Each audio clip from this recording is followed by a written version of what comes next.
Welcome to Rise and Grind with Jessica and Meghan, live on GrindCityMedia.com from the American Home Shield Studio at FedEx Forum. Now, here's your hosts, Jessica Benson and Meghan Triplett.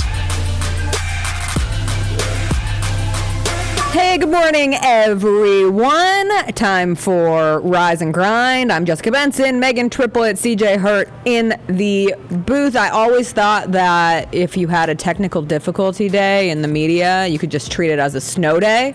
And there were some snow flurries throughout Memphis today. So I thought, the world was really coming together. But we are adults and we still have to work. So We have a special podcast version of the show. It'll be a condensed version.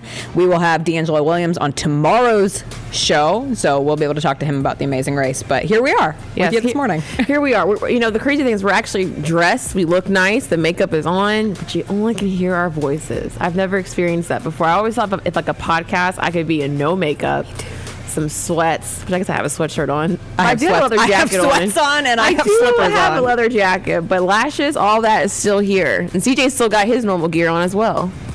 I mean, what I have to go through to get ready in the morning does not compare to what y'all do. Yeah. My morning is just clean drawers, wash your face, brush your teeth. Thank you for doing that. Y'all are welcome. You don't know how hard it is sometimes, man. Yeah, I get it. Quarantine was hard. At the beginning of quarantine, man, it was like, so I still get dressed? I still shower? I'm not doing anything. Do I need to wash my hair? I got in a really bad habit of washing my hair once every 4 days during quarantine. I've tried to stick with it because they say it's actually better for you. I don't know if it is. I tell myself that and try to put less heat on my hair.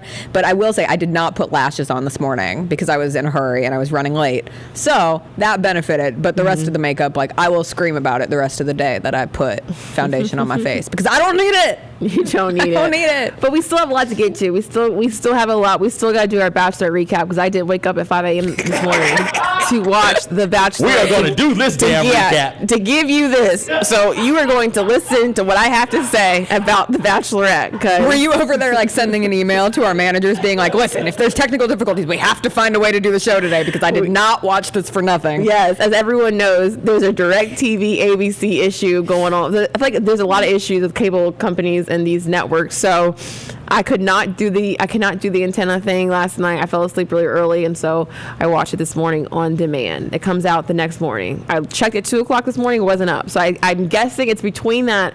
I guess it's 5 a.m. Central Time, and maybe it's 6. I have no idea the time they put it out there. But yeah, we still got a lot to talk about. So let's start with the morning sip. I guess that was our morning sip. But let's talk about Giannis Antetokounmpo, whatever. I know.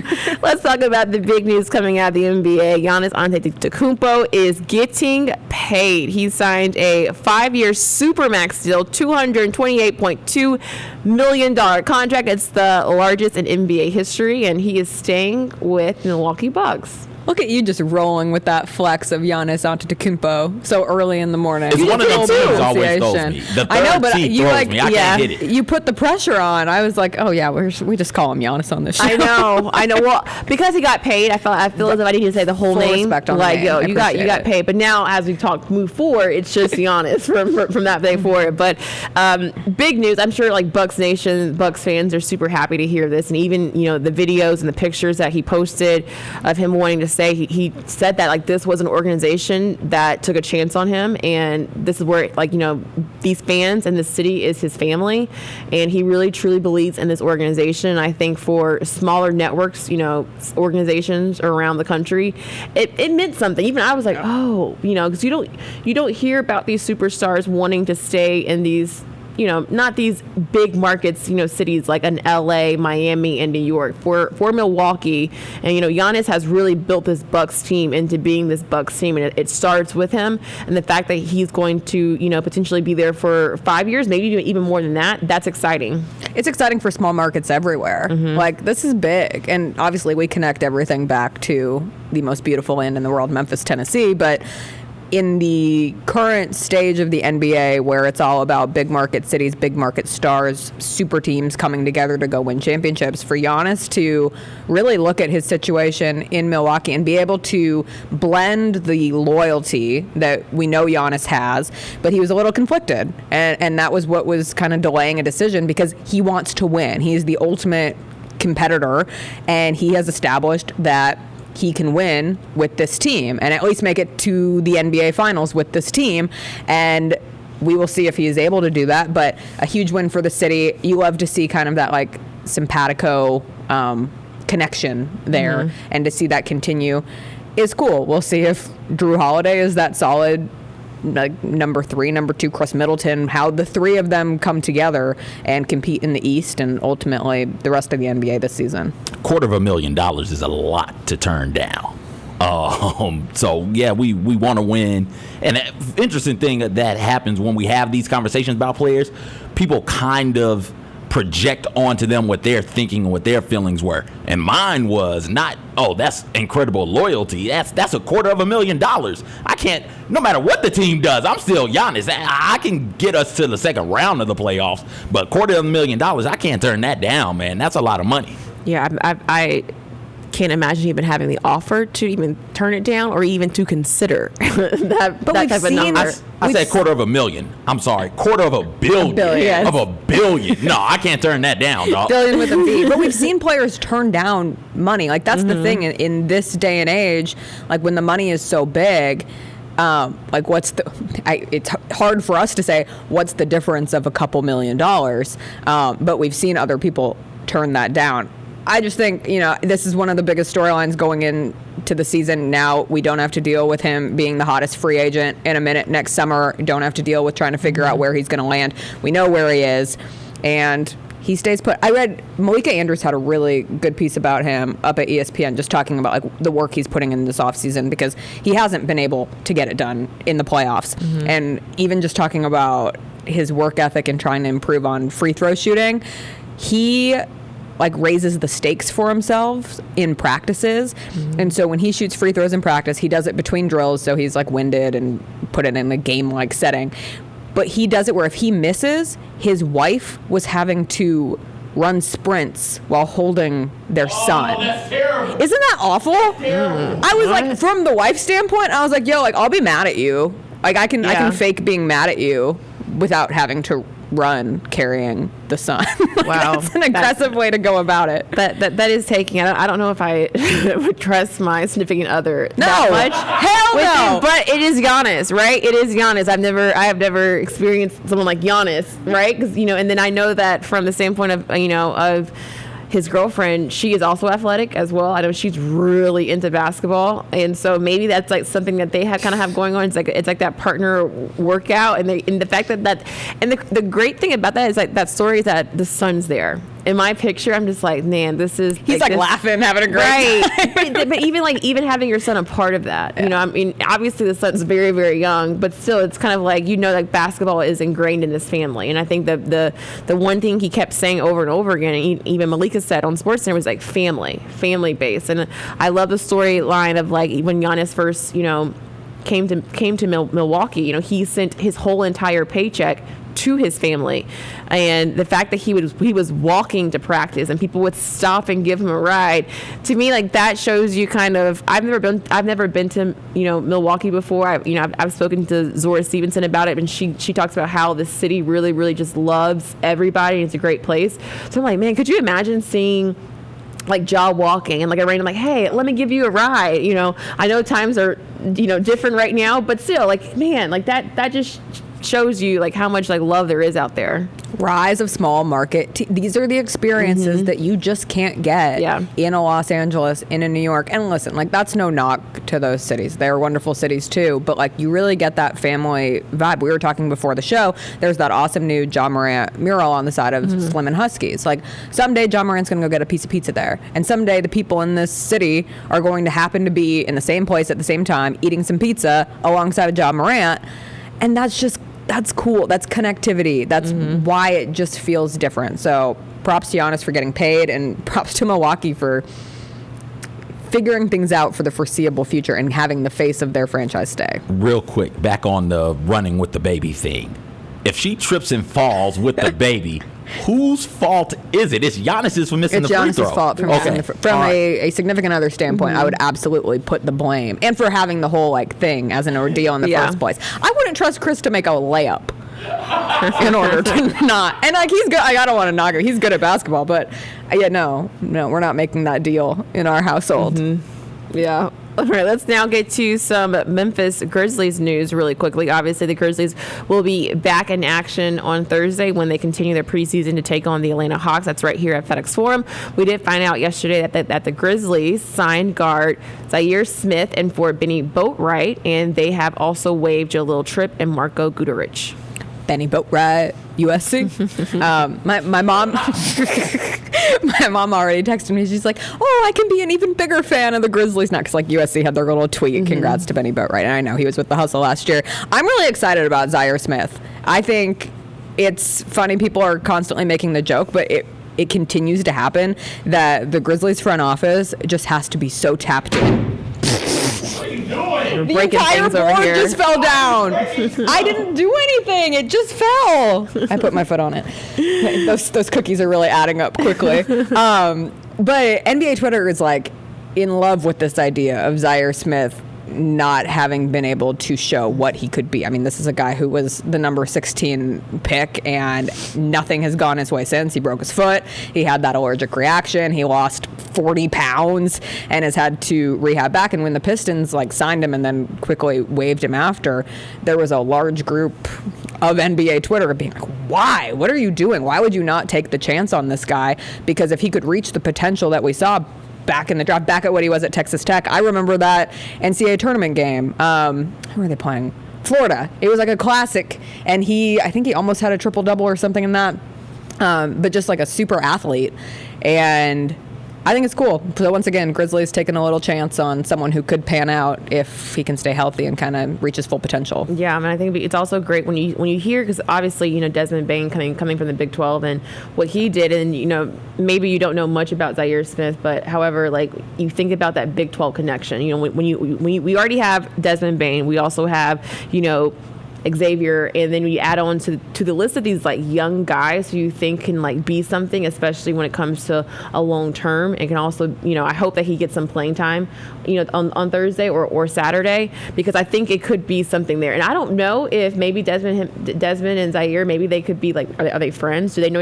I keep thinking we keep getting these connections. These Zaire's super young. Zaire's right. 21. So I'm we keep getting these little small connections, and basketball world is already a small world where they all know each other. And I'm just thinking about, man, we keep getting these young guys and they all know each other, so adding on to that dynamic is exciting to see.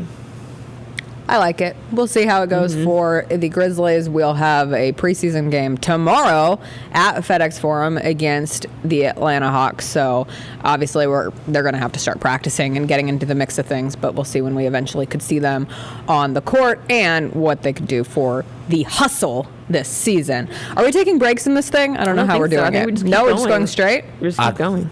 Are we taking breaks? Yeah, let's throw a break in there. Throw a break? Yeah, just throw a break in there. Okay, cool. Hold on, wait. Let's let me play take a quick break. We'll have more. Let me play the music. Still to come. We'll get you some off the grind news.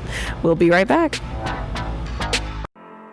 Acadian Ambulance is proud to be an official partner of the Memphis Grizzlies and FedEx Forum, serving the greater Memphis area with exceptional emergency and non-emergency pre-hospital care. Acadian is looking for more Grizzlies fans to join our growing team of EMTs and paramedics, with opportunities in Memphis and other markets. Employee-owned, nationally recognized Acadian Ambulance Service. Learn more at memphisemsjobs.com.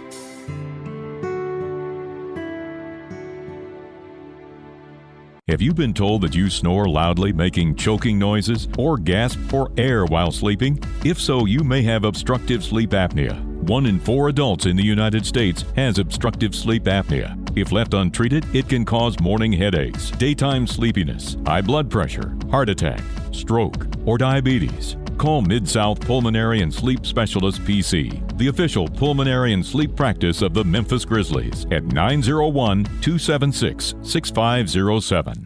Have gold? Bring it to King. Grab everything you'll never wear again. King will buy all your gold jewelry or trade it for new jewelry and get 20% more. Have gemstones or diamonds you don't want to sell? Sentimental items passed down to you? King can use your gems or diamonds and create a new work of art designed with your own taste and style. Trade in your gold, let King design something that's all yours, or sell us your gold. There's no better time than now during gold buying and custom design days at King Furs and Fine Jewelry in Laurelwood, where custom design is our specialty.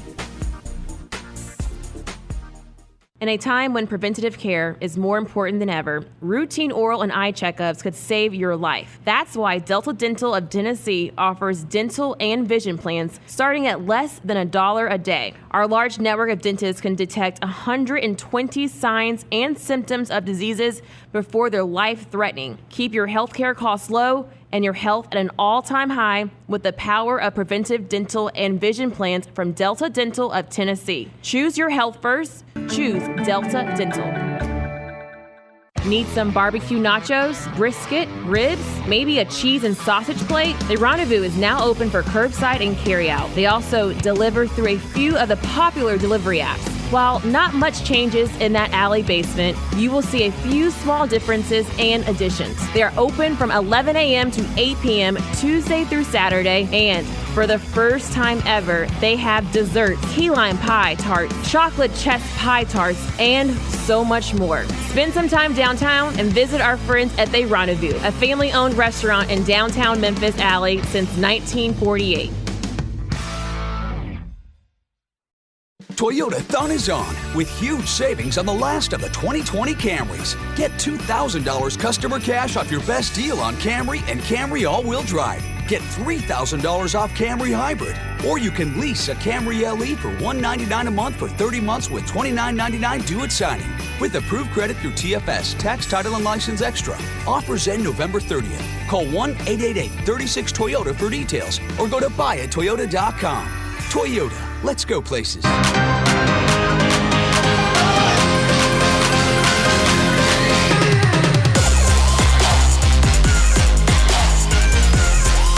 And we welcome you back to Rise and Grind. It's time we did some off the grind news, and let's start in college football. We got the rankings, the college football playoff rankings yesterday, and they remained unchanged when it comes to the top four. Alabama's number 1, Notre Dame's number 2, followed by Clemson and Ohio State. Texas A&M is number 5. We got some boosts when it comes down to that, like to the lower part of those rankings, but here we are.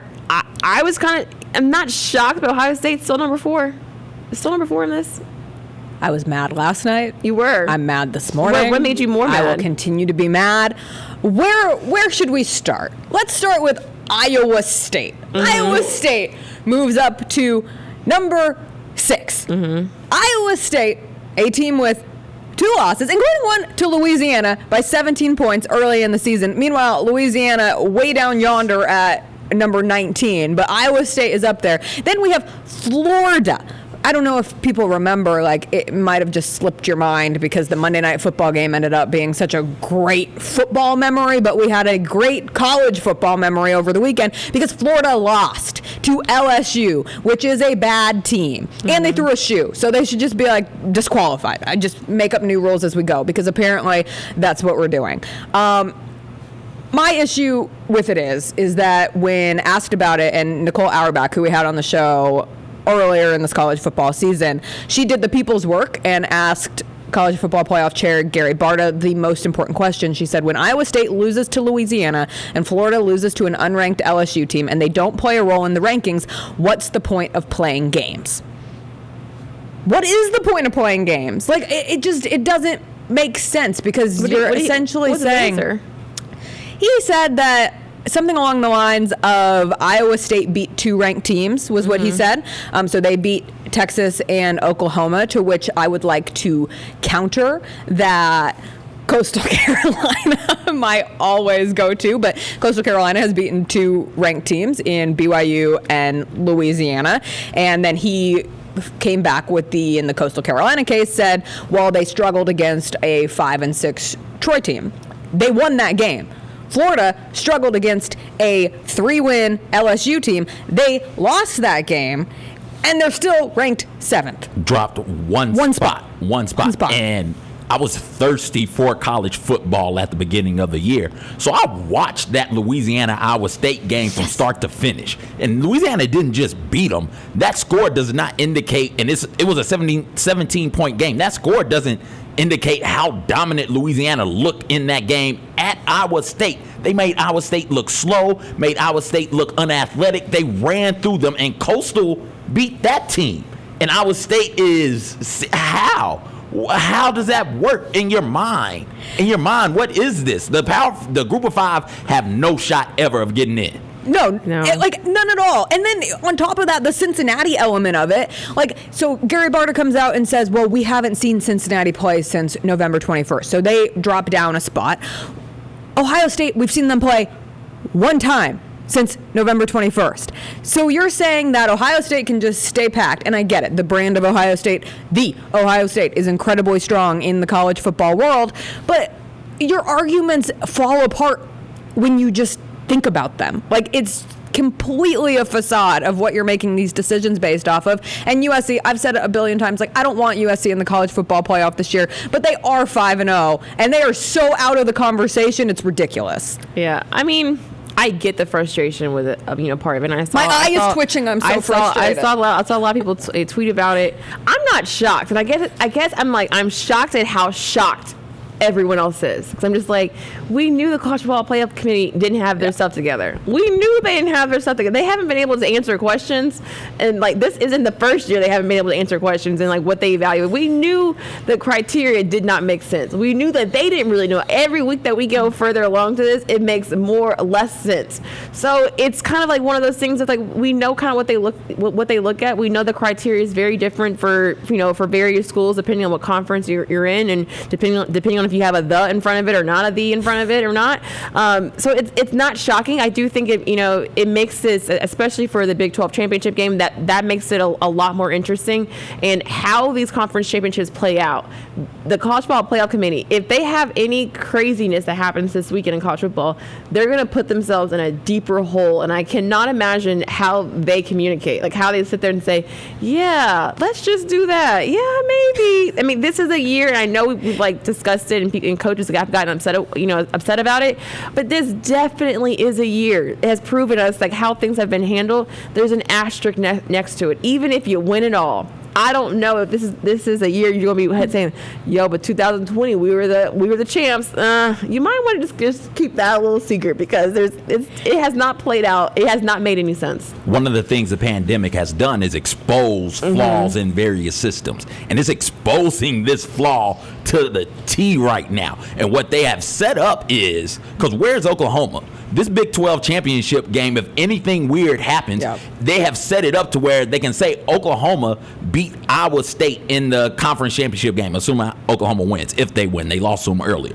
But if Oklahoma wins and Notre Dame loses again, Clemson loses again to Notre Dame, and Ohio State loses to Northwestern, they have it set up where, boom, hey, Texas A&M moves right in because they got a top 10 win, and Oklahoma lost to Iowa State at the beginning of the year, but beat them in the conference champion, and their conference champion, they get in, thus eliminating any chance Cincinnati and Coastal Carolina have. And that's sad. That's messed up. This is no longer a college football playoff, but to borrow a phrase from somebody on Twitter, this is the Power 5 playoff invitational, where you got to be in the Power 5 conference to get invited, which then what is the point if you're the group of 5 trying to keep up with these dudes? You can't. And it's a race that you've been pretending to try to keep up with, but it's never been more exposed in this case. CJ, when you tweeted about it earlier, about the Power 5, I read it as PS5, which just shows where my brain continues to sit, as I still don't have a PS5. The college football Power 5 football invitational and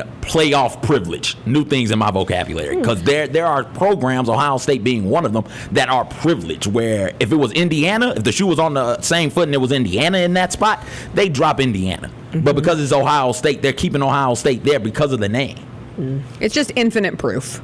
And like here in journalism, I remember, what's the statement they always say in journalism school? It's like your job is to afflict the comfortable and comfort the afflicted, but you can't do anything in a situation like this. Like, I see a lot of college football writers and college football media calling out how bad this is, but like you said, Megan, like none of us are shocked. It's not like it's the surprise situation, and nothing's going to change. That's the thing. And no matter how much we yell into the abyss and come on here and say, wow, this is unfair and this is wrong, nothing's changing, and it's no different. So, And speaking of nothing changing in a way, that's a good transition to get into some NFL news that we learned. The NFL announced that they are prohibiting mandatory local bubbles during the postseason. This was a memo that they sent out on Tuesday to all of the organizations and teams. However, now they can have a voluntarily bubble, so players, they can put players in a hotel, but it's not going to be mandatory. They also said a statement along the lines of they're concerned about the mental health of their players and staff from being away from their families for a period of a lot of weeks, and obviously that's important. But in a country that we're living in right now, due to this COVID-19, I kind of was shocked that it's not going to be mandatory. I hope other teams do, more of a voluntarily thing, especially when it comes to the numbers are going up. ICU beds, they're less than every single day. We're having millions at this point of new cases, in our country every single day. But as we get closer to that postseason, we knew something was going to come out that the NFL was going to try, but won't be mandatory. I'm not shocked, but I was just like, it's hard because I don't think you should ask anyone to be away from their family for that long amount of time. However, it's what we're trying to do to put on football. Is it needed, necessary? I have no idea. Yeah, I feel like we've had the same conversation 100 times since the beginning of the season, and I can't say I'm completely shocked, as you said, just because it's been trending this way, but at the same time, hasn't it been trending that we should have had bubbles? And so sometimes it just feels like we're having these conversations that make no sense because they don't make sense, and we try to make sense of them and figure it out as we go along. But I kind of feel like coaches might go into this as hey, this is voluntary, but hey, this is not voluntary. Get in a hotel right now. Yeah. We're having a sleepover. We're all going to be here together.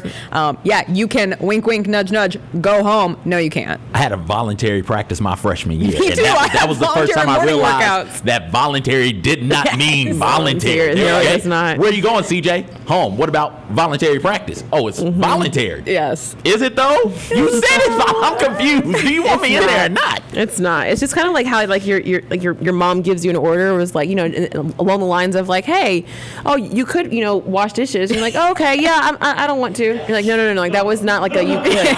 When you ask somebody like, you need help with anything? Oh, you could wash dishes. Like it's not a choice. Like, let me rephrase that. It happened last night to me. It happened last night to me because I was taking the trash out, which I do not like to do, which my dad knows that. And so I always say, oh, Dad, like I took the trash out for you. And he's like, oh, for me or for us? And so when I was taking the trash out, my mom had cleaned out her flower bed and had all of her like stuff in a garbage bag in the back. And so I said, what are you going to do with those trash bags? Because the trash runs tomorrow. She's like, oh, okay, well, you could do it. Or no, that's okay. I'll do it in the morning.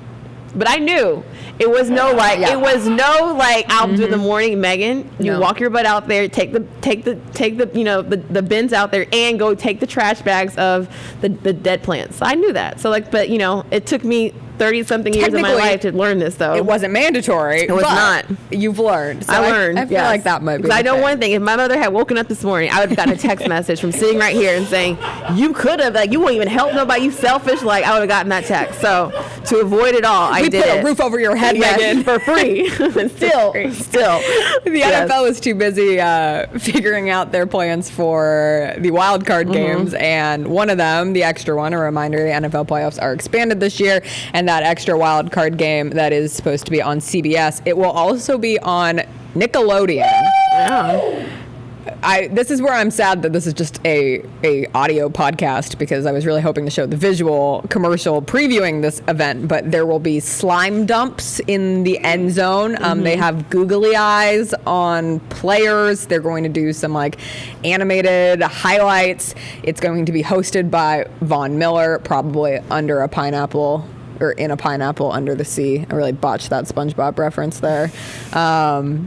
Yeah, so this is a thing. This made zero sense to me, and then CJ, you were talking about it before the show, and it made all the sense to me in trying to get to that next generation of football fans, and what better way than putting a wild card game on Nickelodeon. We had Super Bowl parties, but what would end up happening as a kid, I can't tell you how many, from 92 2 to 99, we just went outside and played football in the yard because it was more fun than sitting down watching the game. And as a kid, you need those bright, flashy lights to really draw you in. So if you're trying to appeal to a younger fan base to get them hooked on your product so they'll stay hooked through adulthood, this is a great way to go about doing it. I love Nickelodeon. I like football. I'm here for it. That's how I'm watching the game. Yeah, and they're also trying to appeal to just families, because the NFL right now could use a little boost when it comes. They always can use a boost. Let's be real, but they could use a boost when it comes to how we kind of perceive them. So that the thought of kids and families coming around, that's what they're hoping to encompass. And especially when you look at all the work that is such a big deal when the athletes go back for the Kids' Choice Awards, and it's always hosted by Russell Wilson, and Colin Kaepernick has done a lot of things. LeBron James has done a lot of things. They get a lot of viewership and they get a lot of new fans that way. So it kind of makes sense for them to kind of lead into this direction.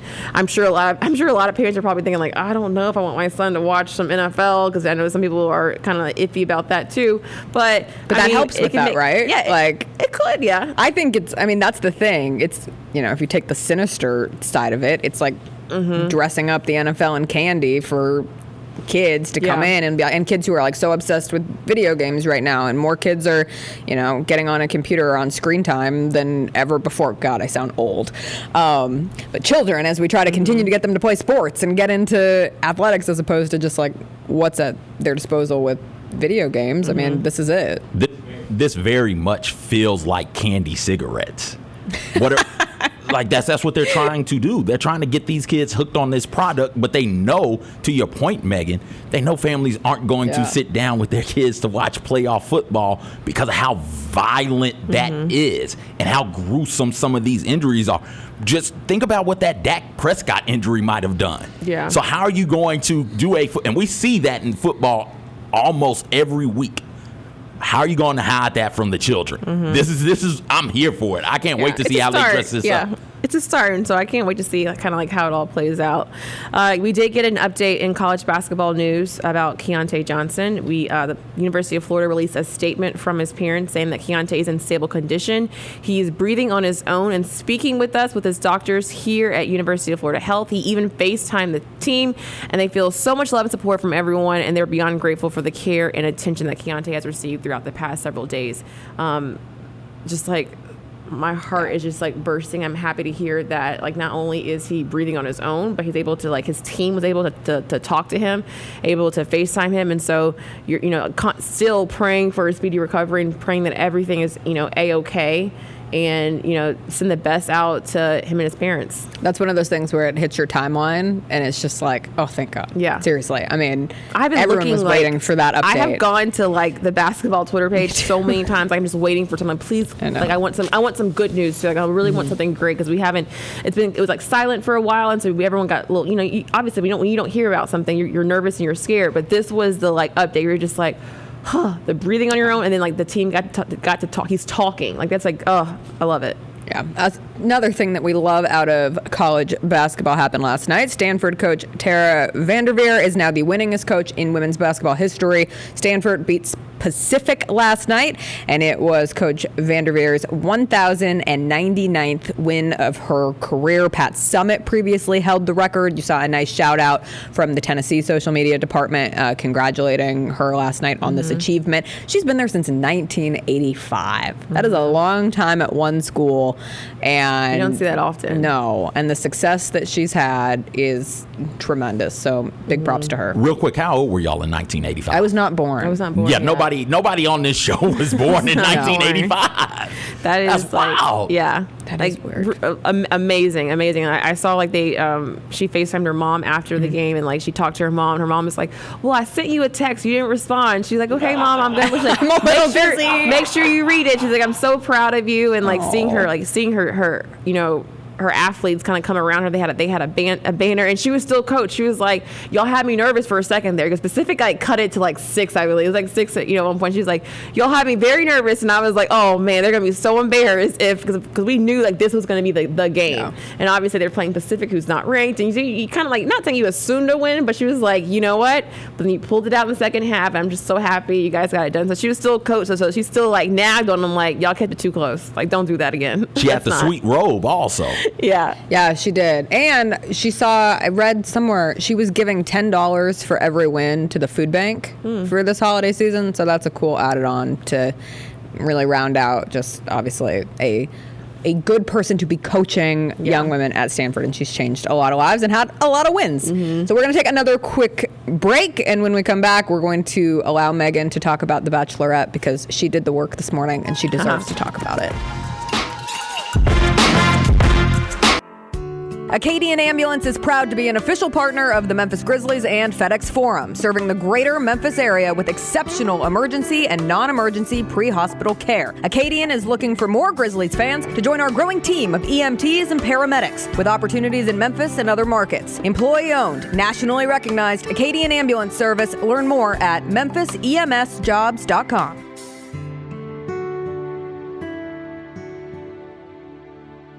Have you been told that you snore loudly, making choking noises, or gasp for air while sleeping? If so, you may have obstructive sleep apnea. 1 in 4 adults in the United States has obstructive sleep apnea. If left untreated, it can cause morning headaches, daytime sleepiness, high blood pressure, heart attack, stroke, or diabetes. Call Mid-South Pulmonary and Sleep Specialist PC, the official pulmonary and sleep practice of the Memphis Grizzlies, at 901-276-6507.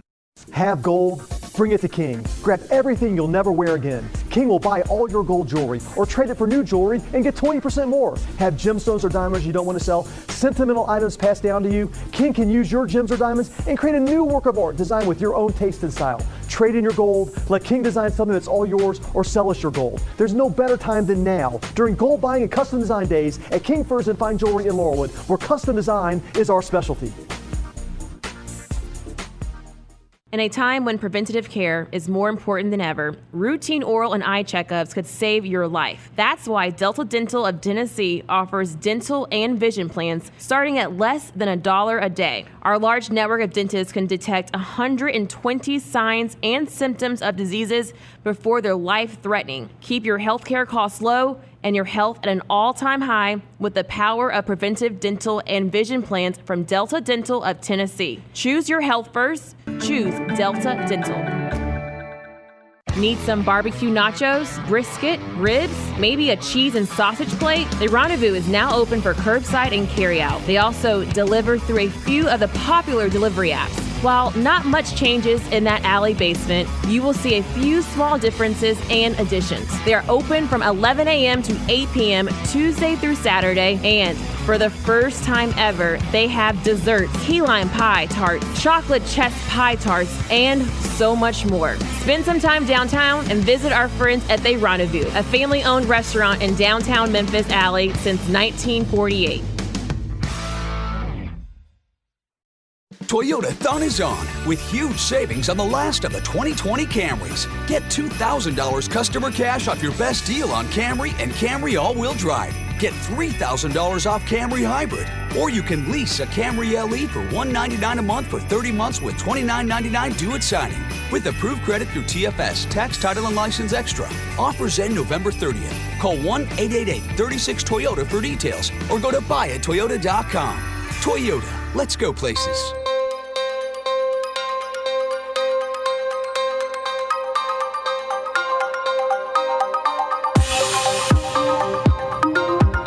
Welcome back to Rise and Grind. Let's do a little pop of the morning and talk about The Bachelorette. I watched 4 hours of The Bachelorette last night because there was an episode on Monday that I missed and then having to make up for it. It was a lot. But Megan, you watched it this morning, yes. So you have the freshest of opinions. Memory of it. I do have a great memory of this all. So for those who missed it on Monday, we started out. This is crazy. This week on Monday we started with 8 guys. It's insane. And the fact that we have now trickled down to knowing the top 3 on a Wednesday. Now we know them. So we started out with 8. Tay just started going left and right, saying goodbye to guys on Monday's episode. So she said goodbye to Blake. She said goodbye to Bennett. Riley. She said goodbye to Riley. Not Ben yet. We'll get back to Ben. Bennett. Oh, Bennett. Because he came back. Right, right. He was had just that there. weird, like, little plaid purple suit. I was like, dude, he was just there, but Bennett was there. Bennett. It wouldn't surprise me, like, as a Harvard guy, if he was like, it's not Bennett. Bennett. It's Bennett. Bennett. So Riley was kind of like more of a shocking one. I wasn't shocked because I knew that she really didn't like him. And I she kinda loved said him. Yeah, you loved him, but you could tell they never had. First of all, she doesn't have a connection with anyone to me. But Agreed. she never had that connection, and it was more of like, which I hate that she had to say. She got into the storyline of his life, and like she kind of like got into be his friend more, of realizing the Blake, her saying about a Blake. I was like, when did you get sad about Blake? I was like, why is Blake still here? I thought Blake had gone home the week before. Blake said he didn't know if he even wanted to be there because he really liked Claire, remember? So it's kind of like, it was shocked that he had gotten there, but she cried. Like, she got down on her knees and almost cried over this guy. So let's just... They had that connection of the staring deep into each other's eyes. That was a weird date. Yes, they've done that before. They did that before, and so so I kind of like had already like, oh man, this is going to be one of those dates. We have to look at each other and like see if there's anything connection there. Because the couple before on Bachelor who did it, they like cried because they like, it was so deep and like moving and blase. Would you cry or laugh, do you think? I think I would cry. Okay. Because it's really uncomfortable. I think Chris said he thought we would be like really romantic on it. I was like, no, we would laugh. If it's someone if it's someone that I truly love, I think I would cry. If it's someone that I really like, I don't even like, this is all for show, I would probably fall out laughing. Like, this is not it. But if it's someone like I'm like in love with, when you look at someone, like I'm a really big eye-to-eye contact, and so I don't care for as much when you're like in a relationship. It's hard for me. So I would be like, oh gosh, like I feel like you're seeing deep into my soul right now. What do you see? Yeah, and what do you see? So she said goodbye to him, and let's fast forward to the guys that really, really matter. So we get to the top. We're just skipping the men tell-all. It was so bad. Yeah, it wasn't anything. Yusuf didn't apologize, and so like, which I was kind of surprised. Like, so he's just kind of a d-bag. Yeah, honestly. That's what he is. Sorry for lack of a better word. No, truly. I mean, I watched it and I was like, dude, even Chris Harrison gave him a chance, another chance. I mean, on top of even bringing him on, which felt weird. That was a weird thing about the men tell-all, is that it was Claire's season and they kept trying to do this merging of memories, and I was like, whatever, we're so far gone from that. Yeah. Will say, I did want to say Riley's turtleneck, that like purple turtleneck game. Oh, so strong. Yeah, it felt like it's like turtleneck versus turtleneck. I was like, you can't do it because what's his name? Brendan already started, which takes me back to Tuesday's episode because it took me this long to know Brendan's name. Not turtleneck and guy. Then he wears another turtleneck, so he's still turtleneck guy. I can never remember his name, but we get to the top four. It's a hometown visit, and the guys get to see some of their family, and Tasia gets to meet some of their family. We started out the episode with what's his name? Zach's family. Zach was just to see, because I looked him up on Instagram last night. Oh, you did? I did. So Zach is obviously that's the rehab specialist. His family's great. Usually the first family is always going to be like a boring family. No offense to them. Like they like Tasia. They think it's all great, all daisies and roses. Zach tells her that he's falling in love with her. So it's like, oh, amazing. Then you move on into Brendan's family. Brendan had the niece, right? Yeah. First? Okay. So Brendan had the the little niece. carnival thing. Brendan had the niece. They did a carnival. Cute. Whatever, had the brother and his wife. It wasn't much to that family at all to me, really. There's they didn't give a lot. It was just weird because, again, we're in the La Quinta is everyone's hometown. Sorry, CJ. I was watching it last night and I was like, oh, I'm gonna have to bag on the La Quinta again, and CJ's gonna call me out. But like, this is usually where we see where they're from and whatever fake houses they put them in for the episode, and so to have them come here and have to do mock hometown dates at the La Quinta, there wasn't a lot. No, there wasn't a lot there. But his niece was cute. Can you imagine going back to elementary school, though? I guess you're on Zoom right now, maybe, but like having the ultimate flex of being like, yeah, just wait till this episode of The Bachelorette comes out. Like, I got to be on it. I got to dance. Yeah. She liked me. Yeah, his niece's name was Aaliyah. I don't know why I remember. Oh, you remembered her. Wow. See, look at the credit you're giving her. I don't even give her that much. Aaliyah. So shout out to Aaliyah. She was the cutest thing about the whole thing. And like, Brendan said he's still having reservations about like, is he ready, ready to get married and to propose. But he did say that seeing his family again is reminding him that he wants to have children and he wants this. And so he told his brother that. And then we fast forward to Ivan, which Ivan has always been a top contender, and that was probably the cutest. Not only did like his mom and Tasha's outfit match because it was so adorable, but his mom was real. She was like, I'm just kind of like I have reservations about this whole thing. And Ivan kept saying that I just really wish my brother could have been here. And the fact that his dad traveled because his dad had cancer twice and he had a heart condition in the middle of COVID, he really wanted to be there. So like that was very special for Ivan to see. And it seemed as if like Tasia fits kind of in that family dynamic already. They cooked together, and it seemed as if like they have a connection.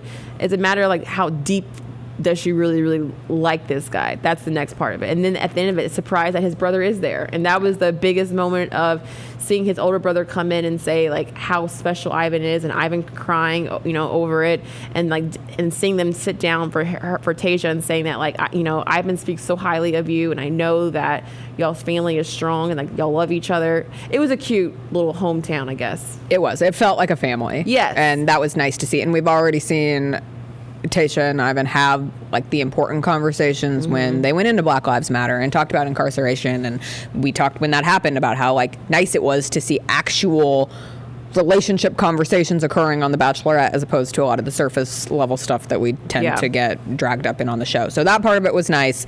Then that led us to Ben. Poor Ben. Ben had a family friend and his sister come on, and before we like saw them, family friend, I was like, weird. Is there a history with the family friend? Is that going to be a thing? It was totally normal, like just one of those people who obviously means a lot to him, and they had good energy. And when he explained, his dad's a doctor.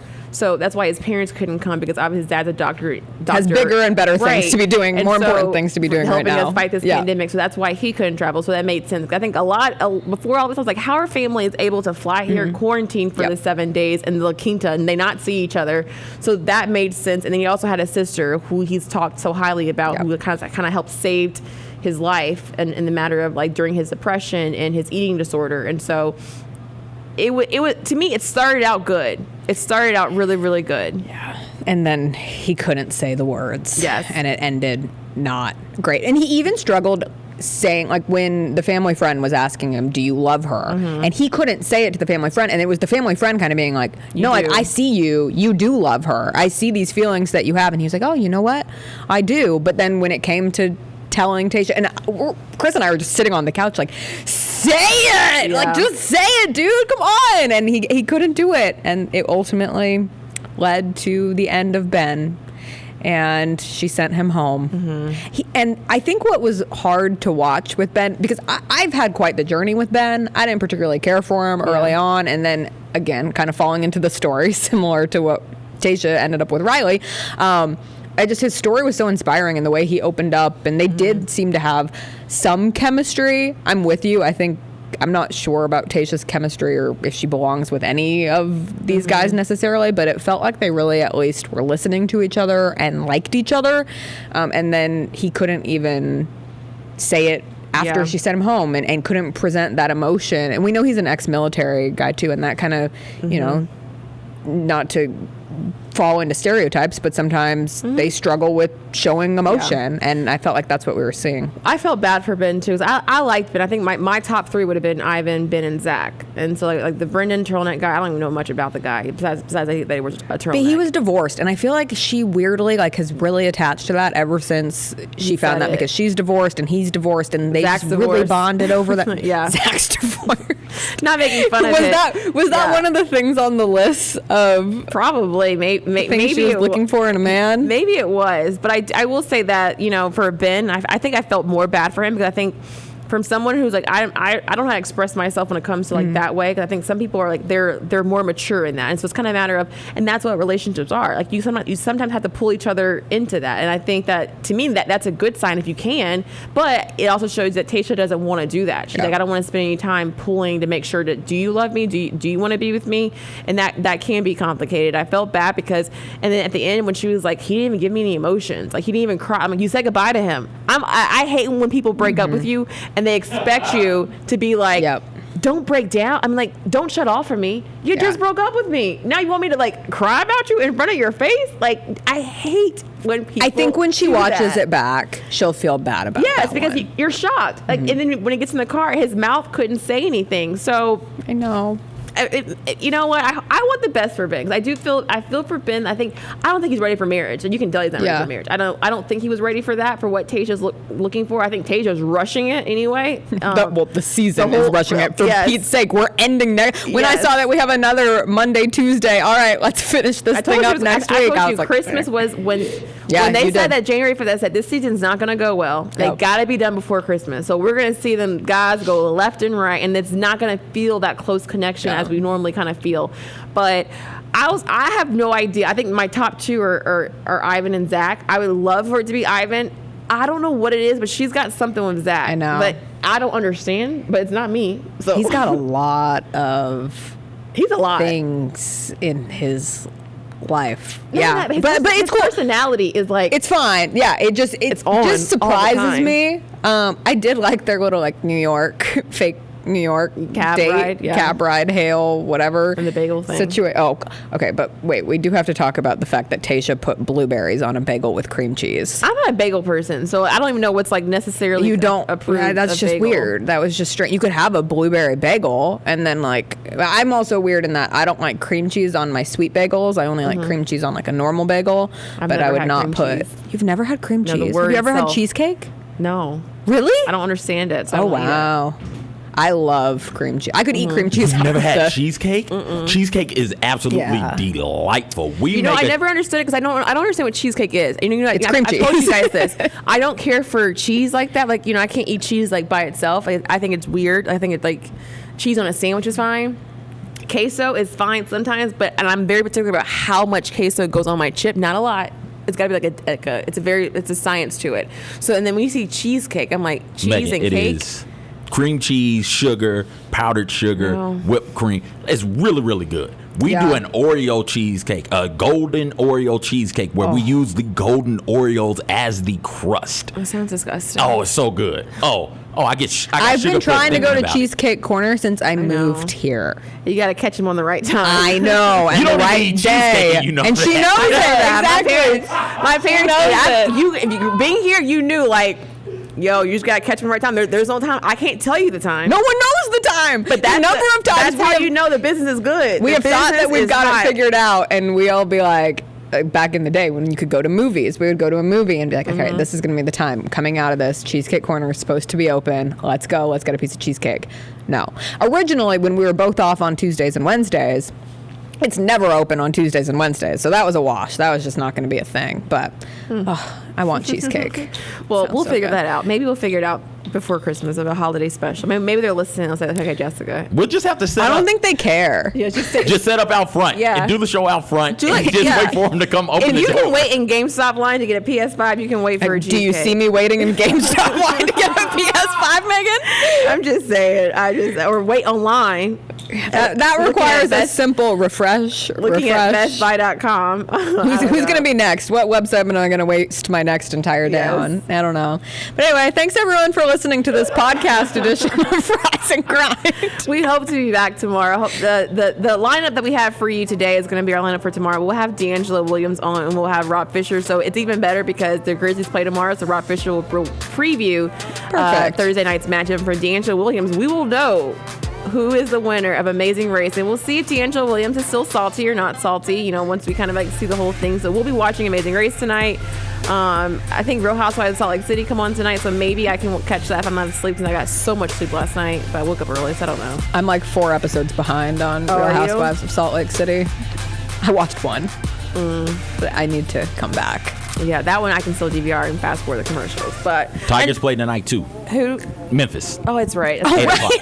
And it's it's early signing day. Okay. So we'll see what kind of a recruiting class Ryan Silverfield hauls in. Yeah. All sorts of things to follow. We'll get all to it. And, we didn't even get to NBA about James Harden. We'll talk about all of that tomorrow because we got to see him play. And there's another great article right now from Tim McMahon on ESPN. Go check that out. It gives you a riveting inside look at kind of how James Harden is within the Houston's organization. It might not It's not good. It's not. And good he does at all. not look like Rick Ross, despite that one photographic not. evidence. No, No. when you saw the video, it was a bad picture. As someone who has had angles. many a bad pictures and many a bad angles taken of me, I really Angles. sympathized with James Harden last night. Man, It was you a don't bad care. one. You don't care. He got Rick Ross trending nationally. I mean, in a way, that's a kind of a good thing. I bet you anything next week will be a party. Rick Ross, James Harden. Hopefully not. All right, we'll be back tomorrow. We'll see you then.